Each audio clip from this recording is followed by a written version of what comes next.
안녕하세요. 공내연우입니다. 이번 여름 방학에 영어 스피드 리딩을 특강을 진행하게 되었습니다. 한 교실에서 아이들에게 영어 읽기를 시켜보면 영어 읽기와 이해도에서 5배까지 차이가 납니다. 그러면은 5배 느린 친구들은 5배 정도 공부할 수 있는 시간을 확보할 수 있을까요? 불가능하죠. 자, 영어 리딩이 왜 중요한지에 대해서 한번 설명을 드려보겠습니다. 미국에서 미주리대 교수를 하신 조덕선 교수님께서 우리나라 신문에 이런 칼럼을 쓰셨습니다. 우리나라 아이들이 미국 명문대학에 들어가서 50% 정도가 졸업을 못한대요. 근데 그 아이들의 능력이 떨어지는 게 아니고 영어 리딩이 안 된대요. 즉 영어를 읽고 이해하는 것이 안 돼서 아이들이 졸업을 못한다는 거죠. 그래서 여기 밑에 파란색을 보시면 눈이 하는 일은 리딩의 전체적 과정에서 보조 역할, 즉 대부분의 리딩 작업은 두뇌 안에서, 즉 뇌가 하는 역할인데 한국식 영어는 해석을 시키죠. 그러니까 아이들이 해석을 열심히 하다가 미국에 가면 리딩이 안 돼서 대학을 졸업하지 못하는 어처구니 없는 일이 지금도 벌어지고 있습니다. 자, 여기서 설명드리기 전에 여기 스피드 리딩을 했던 친구들을 보겠습니다. 첫 번째 친구, 영인외대부고에 지금 다니고 있는 학생인데요. 어, 미국 역사를 영어로 공부하는 게 신기하다 그러죠. 사실 아무것도 아닌데 이렇게 공부를 잘하는 친구들도 영어를 어떻게 하는지 잘 몰랐던 거죠. 자, 그다음에 두 번째 친구, 책을 읽는 상태에서는 아무 노력 없이, 그렇죠. 몰입 상태로 들어가게 되면 내가 한다는 느낌이 별로 없습니다. 그다음 세 번째 친구, 시간 가는 줄 모르고, 그다음 네 번째 친구는 글자가 눈에 굉장히 잘 들어왔다. 그렇습니다. 글자하고 눈이 탁 붙는 느낌이 들어요. 자, 그다음에 네 번째, 다섯 번째 친구, 학교 공부할 때, 당연히 학교 공부할 때 도움이 엄청나게 많이 됩니다. 자, 그다음에 마지막 친구, 그 느낌을 잊을 수가 없다. 그렇죠. 몰입의 경험은 자주 일어나는 일이 아니기 때문에 잊을 수가 없죠. 그런데 저희 학원에서는 늘 매일 아이들이 몰입을 경험하고 있습니다. 자, 그러면 몰입은 영어만 그럴까요? 아닙니다. 수학에서도 몰입이 일어나고요. 저희 학원에서 가끔 이제 시험 중간 기말 때만 하는 암기 과목 특강 때도 아이들이 몰입을 경험하고 있습니다. 자, 그러면 이런 일들의 가장 베이스가 뭐냐면 바로 이겁니다. 저희 학원 공내 안에 나름대로 책 읽기 5단계를 정의를 했는데요. 이 책 읽기가 정의가 되지 않은 상태에서 영어, 수학, 과학, 논술 아무리 열심히 해도 성적에 변화가 안 생깁니다. 자, 잘 보세요. 1단계는 뭐냐면 책을 보다가 자신의 주의가, 즉 자신의 관심이 책을 떠나도 전혀 모르는 친구들이 있어요. 이런 친구들은 주로 한 문제 풀고 돌아다니고 한 문제 풀고 돌아다니는 상태죠.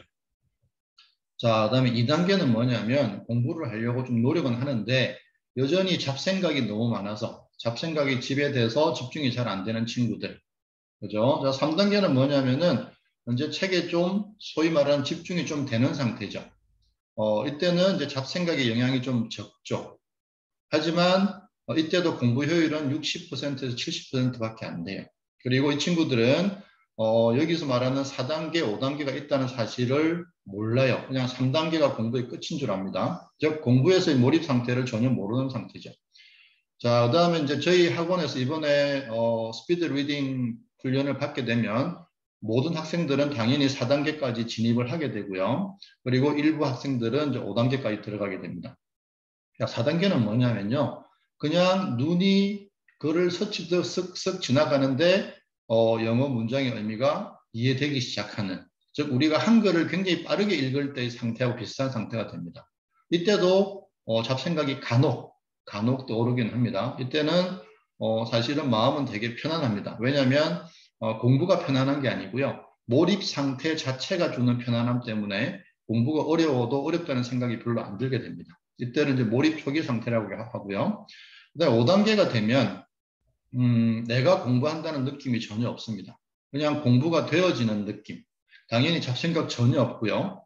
그 다음에 3단계, 즉 공부가 잘 된다고 일반적으로 느끼는 단계의 속도를 1배속이라고 한다면 이 5단계가 되면은 최소 1.5배속에서 많게는 4배속까지 공부가 빨라지게 됩니다. 이때는 완전 몰입 상태가 되고요. 예를 들어서 이제 이런 친구들을 보면 되겠습니다. 자, 여기 보시면 파란색, 두 번째 파란색을 한번 보세요. 여기만 보였다. 그죠? 딱 그것만 보이기 때문에 주변에 뭐가 있는지 전혀 시야에 안 들어오고요. 자, 마지막 파란색 보세요. 내가 문제를 푸는 것이 아니라 손이 알아서 문제를 푸는 것 같았다. 이런 상태가 돼요. 자, 마찬가지로 영어에서도 편안하게, 그죠? 여기 두 번째 친구 편안하게 읽혔다. 그 다음에 마지막 친구, 글의 내용이 그냥 술술 들어왔다. 이렇게 표현하고 있죠. 자, 이게 왜 그러냐면 내가 한다는 느낌이 전혀 안 들어요. 그 다음에 이 상태가 바로 조덕순 교수님이 말씀하시는 눈은 보조 역할, 대부분의 작업은 우리 뇌가 하고 있는 그런 상태가 되겠습니다. 그래서 여기 마지막 밑에 보시면 공대안의 영어 스피드 리딩을 하게 되면은 이제 영어가 빨라지겠죠. 영어 리딩이 해석을 하지 않고 읽자마자 한글처럼 바로 이해하는 상태로 들어가게 됩니다. 근데 더 놀라운 사실은 뭐냐면요. 분명히 영어 리딩을 연습했는데 한글 읽기가 엄청나게 빨라집니다. 이거는 모든 학생들이 경험하는 것이고요. 그 이유는 그냥 글자이기 때문에 그래요. 영어든 한글이든 다 글자죠. 우리가 글을 읽는 방법을 터득하게 되면 영어를 읽든 한글을 읽든 우리 뇌는 굉장히 빠르게 터득하게, 이해를 하게 됩니다. 자, 그래서 그런 과정들을 이번 여름방학 특강 2주 동안에 학생들을 훈련시킬 계획입니다. 네, 이상으로 설명을 마치겠습니다. 감사합니다.